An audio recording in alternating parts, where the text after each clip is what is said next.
বোর্ডে জমা পড়েছে শাকিব খানের ব্যয়বহুল সিনেমা অন্তরাত্মা। যে কোনো মুহূর্তেই আসতে পারে অন্তরাত্মা সিনেমার টিজার।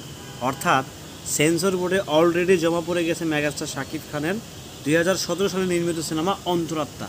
সেটা কিছুক্ষণ মধ্যে যদি সেন্সর সার্টিফিকেট হাতে পেয়ে যায় তাহলে আরও একটি আগুন আসতে যাচ্ছে। হ্যালো এভরিওয়ান, আসসালামু আলাইকুম। শিমুল আছি আপনাদের সঙ্গে। কেমন আছেন সবাই? অন্তরাত্মা আপনারা নিশ্চয়ই অনেকে জানেন যে অন্তরাত্মা সিনেমাটির সাথে খুব ভালো একটা সিনেমা ওয়াজেদ আলী শোভন ভাই সিনেমাটি নির্মাণ করছেন। সিনেমাতে অভিনয় করছে মেগাস্টার শাকিব খান, দর্শনা বণিক, আরও অনেকেই, অনেক আর্টিস্ট নাইও মারা গেছে। তো এই সিনেমাটি অলরেডি সেন্সর বোর্ডে জমা পড়েছে। কিছুক্ষণের মধ্যে সেন্সর সার্টিফিকেট হয়তোবা এই অন্তরাত্মার টিম যারা হচ্ছে সিনেমাটি প্রচারণা করবেন কিংবা যারা হচ্ছে সিনেমাটি কিনে নিয়েছেন, অ্যাকশন কার্ড এন্টারটেনমেন্ট আর যে যিনি কর্ণধার আছেন কিবরিয়া কামাল লিপু ভাই, হয়তোবা কিছুক্ষণের মধ্যে সেন্সর সার্টিফিকেট হাতে চলে আসবে।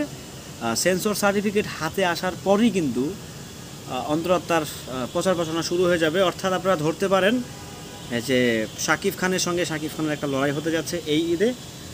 এতটুকু মোটামুটি নিশ্চিত থাকেন যে অন্তরাত্মা মুক্তি পাওয়ার একটা জোর গুঞ্জন কিন্তু শোনা যাচ্ছে। এটা মিথ্যা না, এটাকে ফালাই দিলে হবে না, এটাকে চাপাই দিলে হবে না। অন্তরাত্মা কিন্তু ভাই আসতে পারে, এটাকে চাপাই দিলে হবে না। কিন্তু আমি আবারও বলছি, অন্তরাত্মাকে চাপাই দিলে হবে না, বাদ দিলে হবে না, অন্তরাত্মা কিন্তু আসবে কিন্তু সেন্সর বোর্ডে যেহেতু জমা দিয়েছে, যেহেতু সেন্সরে জমা হয়ে গেছে, কিছুক্ষণের মধ্যে সেন্সর পেয়ে যাবে।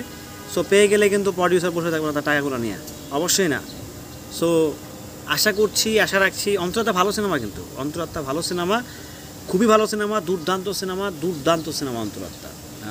হয়তো অনেকে বলতে পারেন যে এটা 2017 সালের সিনেমা, কেউ 18 সালের সিনেমা, 5-7 বছর আগের সিনেমা, কেমন হতে পারে। সবাইকে জাস্ট একটা মেসেজ দিয়ে রাখি অন্তরাত্মা সম্বন্ধে, এই অন্তরাত্মা এমন একটি সিনেমা যদি 2050 সালেও রিলিজ করা হয়, এটা 2050 সালের মতো করেই লাগবে। কেন? এটা হচ্ছে 1980-র গল্প নিয়ে সিনেমাটা বানানো। আমি আবারও বলছি, অন্তরাত্মা 1980-র গল্প নিয়ে সিনেমাটা বানানো।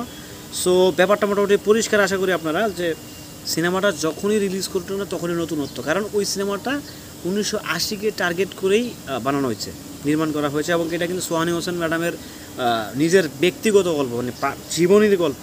সোহানী ম্যাডামকে বুঝছেন তো, সত্তা সিনেমার যিনি হচ্ছে প্রডিউসার প্লাস হচ্ছে স্ক্রিপ্ট রাইটার। ওনার আসলে টাকা পয়সার অভাব নাই, উনি সিনেমা শখে বানায় শাকিব খানকে নিয়ে। সো এটাও শখে বানিয়েছে অন্তরাত্মা। সো আশা রাখছি যে অন্তরাত্মাও রীতিমতো ব্যবসা করে যাবে বা ব্যবসা করে বের হয়ে যাবে। শাকিব খান বলে কথা, মেগাস্টার শাকিব খানের সিনেমাই তো। সো আশা করছি যে কোনো মুহূর্তে আসতে পারে অন্তরাত্মার টিজার। জাস্ট এতটুকুই বলতে পারি যে টিজার আসলে কিন্তু ভাই ডানের পাশা উল্টে যেতে পারে। অন্তরাত্মার টিজার আসলে কিন্তু অনেক সিনেমা পালাইতে পারে, এটা আমি আগেও বলছি, এখনও বলি। অন্তরাত্মা কিন্তু খারাপ সিনেমা না, এটাকে মাইনাস করে দিবেন, এটাকে বাদ দিবেন, বাদ দেওয়ার মতো সিনেমা কিন্তু আসলে অন্তরাত্মা না। অন্তরাত্মা ইস এ ক্লাসিক মুভি। মানে এটা যে কী অন্তরাত্মা সেটা আসলে বুঝতেছেন না আপনারা, বুঝবেন, খুব শীঘ্রই বুঝবেন যখন হচ্ছে এটার যদি প্রডিউসার মনে করে যে না ঈদেই মুক্তি দিবে, তাহলে বুঝে যাবেন। ভালো থাকেন, সুস্থ থাকেন সবাই। ভিডিওটি কেমন ছিল অবশ্যই কমেন্ট করে জানিয়ে যাবেন। আল্লাহ হাফিজ।